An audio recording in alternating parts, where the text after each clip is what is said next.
Bonjour et bienvenue sur Around the World. Cette semaine, on va faire des protège-guides de scie. J'ai beaucoup de scie, comme vous pouvez le voir, et j'ai perdu tous les protège-guides, tous les protège-dents qu'il y avait sur mes scies. J'ai perdu ou jeté, je sais pas, par bêtise.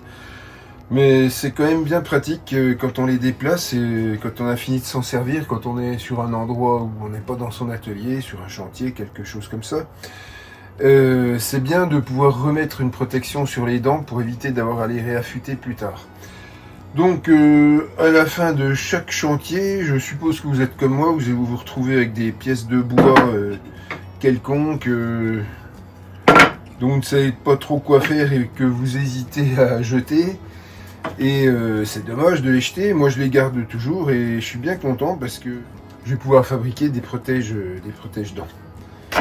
Pas pour les boxeurs, hein, les protège-dents, ça se fait pas en bois. Heureusement. Enfin j'en sais rien, je suis pas boxeur. Donc sans plus attendre, on va attaquer ça tout de suite. Allez.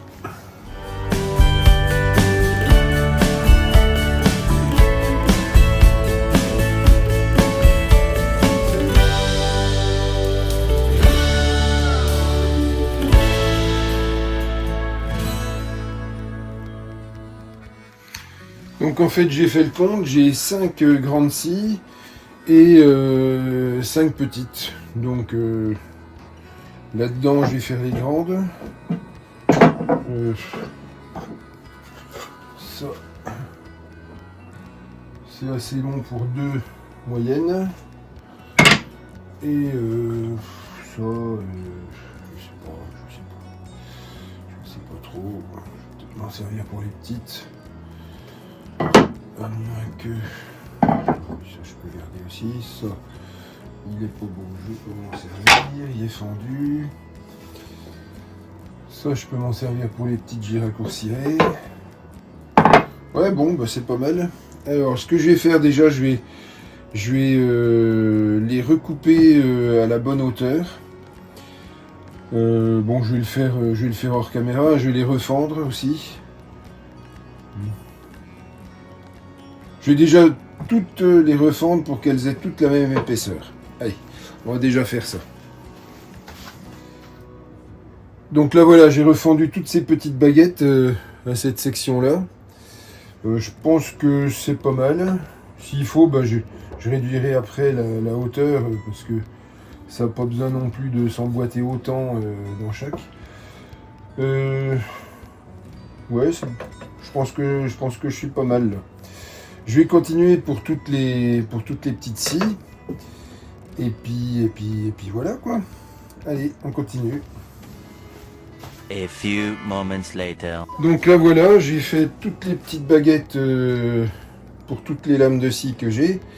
Maintenant, ce que je vais faire une incision en plein centre pour pouvoir les emboîter dans chaque lame en fait. Donc on repasse au poste de sciage.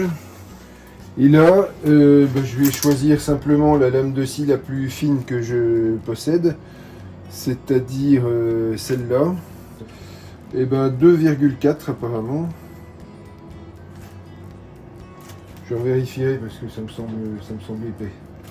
Je me demande si c'est pas l'alésage tout simplement. Non, l'alésage il est de 30.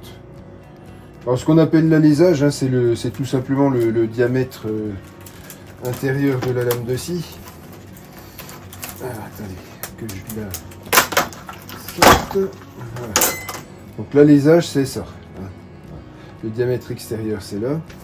Et là on a les indications qui sont marquées ici. Donc non. Je vous montre. Voilà. Non, l'épaisseur c'est 1,6. Voilà. Bien. Donc ça c'est la lame la plus fine que j'ai.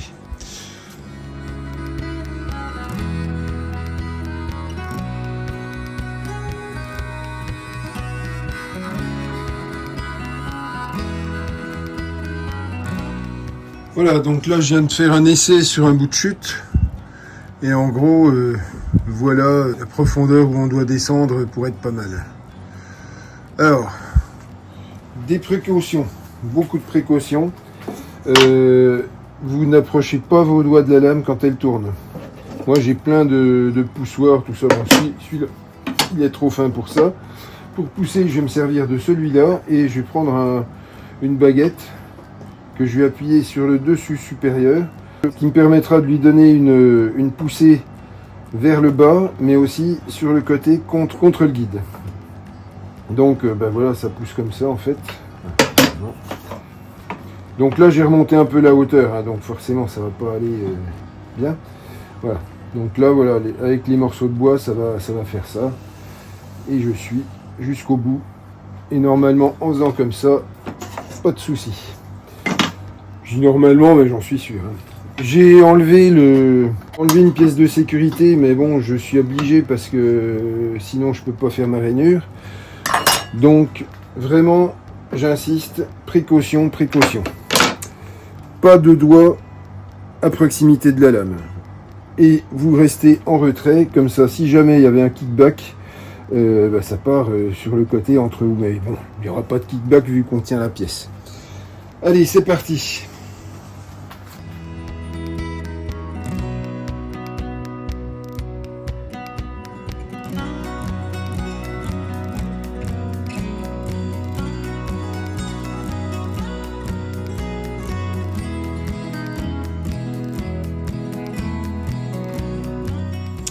Bon ben voilà, toutes mes scies sont équipées. Voilà, donc ça va aller dessus et je mettrai tout simplement une bande velcro autour. Et bon, je vais les raboter un peu parce qu'on voit les dents de scie. Je vais peut-être, pas pour celle-là, mais tiens, par exemple pour celle-là. Là, vous voyez, ça arrive pas bien au fond. Donc, je vais peut-être faire un petit coup de ciseau à bois de ce côté-là. Enfin, il y a plein de petits ajustements à faire. Bon, il n'y a pas grand-chose, hein. Elles sont nickel, sinon. Si, tiens, par exemple, pour celle-là, voilà. Là, hop. Pour bien aller jusqu'au bout, je vais redonner un petit coup aussi ici. Parce que là, ça bloque à cause de l'angle à 45 degrés. Bon, il y a plein de petits ajustements. Bon, ça, je ne vais pas vous les montrer. Donc, on se reprend dès que j'ai fait tous ces petits ajustements-là. Allez. Et puis, je vais vous montrer un truc qui est super pratique. Je ne sais pas si vous connaissez. C'est du velcro vendu par Scotch ou je sais pas qui. ID Scratch, en fait, la marque. En fait, c'est du velcro qui est auto-agrippant. Donc vous prenez, vous voyez là derrière vous avez des pointillés, ça se découpe à la main. Hop, voilà. Et en fait, vous en servez comme ça. Tout simplement. Et après, ben voilà. Ça tient. Donc voilà, je vais faire toutes mes scies comme ça. Et c'est parti, on continue. Bon, en gros, voilà ce que je fais, là, vous voyez, là, c'est pas très joli. Donc, je vais faire une coupe à 45 degrés. Voilà, à peu près parallèle. Et passer un petit coup de rabot sur toutes les faces. En même temps, ça me fait plaisir. Allez, on fait ça. Donc là, j'ai effectué la coupe à 45 degrés, scie à onglet, hein, tout simplement. Je vais pas m'embêter à ressortir une scie, elles sont pas encore finies. Donc voilà, je vais juste éliminer les traces de scie circulaires, tout simplement.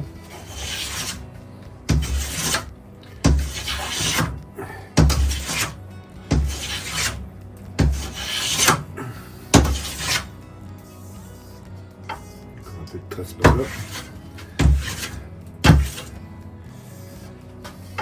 Donc l'avantage d'avoir plusieurs rabots, c'est que là celui-là je l'ai réglé un petit peu plus épais et celui-là beaucoup plus fin en finition.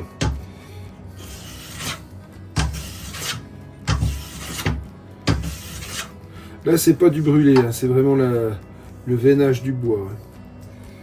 Là c'est bien lissé ici.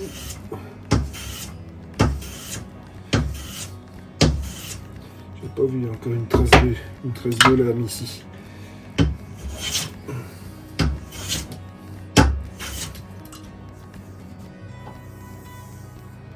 petit peu régulier.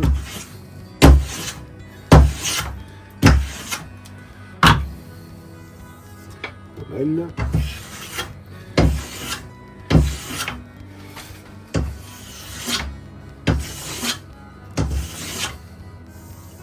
Nickel. Allez.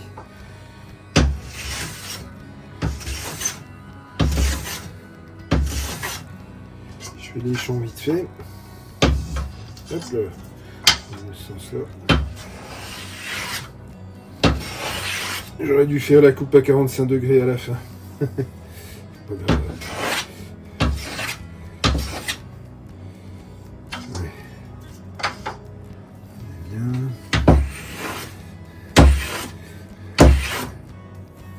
Voilà, c'est lisse. C'est bon. Ça, je l'avais déjà fait. C'est ce côté-là que j'ai pas fait. Donc ça, hop, on le fait.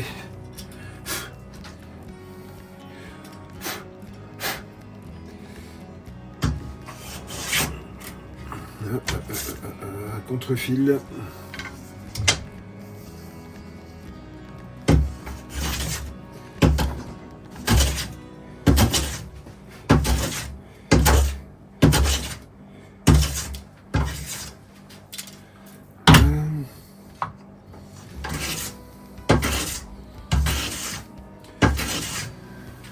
Allez, c'est pas mal.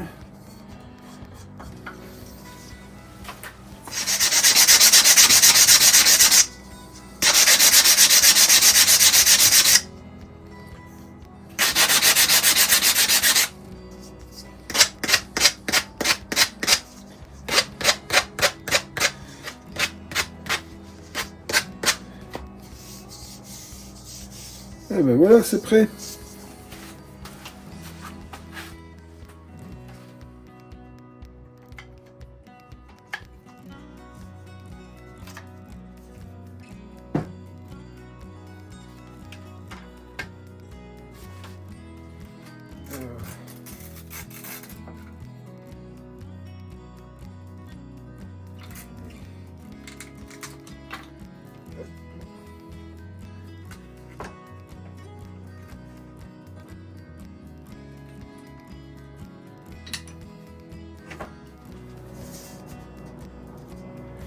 Et voilà, une de plus. Je continue hors caméra et on se revoit quand j'ai tout terminé. A few moments later. Bon, bah, j'ai tout fini, j'ai passé de la cire dessus et là je suis en train de faire quelque chose. Ça faisait longtemps que je m'en étais pas servi. Je fais une petite déco viking sur le dessus des... Voilà, c'est pour m'amuser quoi, mais ça sera sûrement sympa. Allez, voilà, on laisse travailler tranquille. Et on se reprend tout à la fin.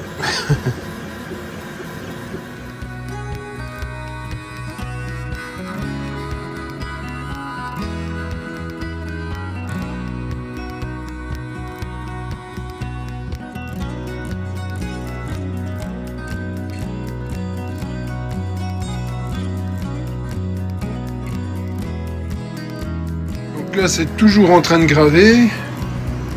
Mais il ne me reste plus que 3, 4 scies. Toutes les autres sont faites. Voilà. Et j'ai refait aussi les fentes dans mon atelier parce que du coup ça n'allait plus. Et voilà, j'ai commencé à les remettre à l'intérieur. Bon ben voilà encore un projet qui se termine. Avec des beaux protège-guides en chêne qui sont décorés. Et qui vont aller très bien dans le atelier.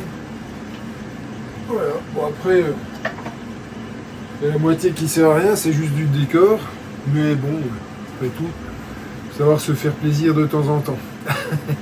Sur ce, je vous dis bonne semaine et à la semaine prochaine.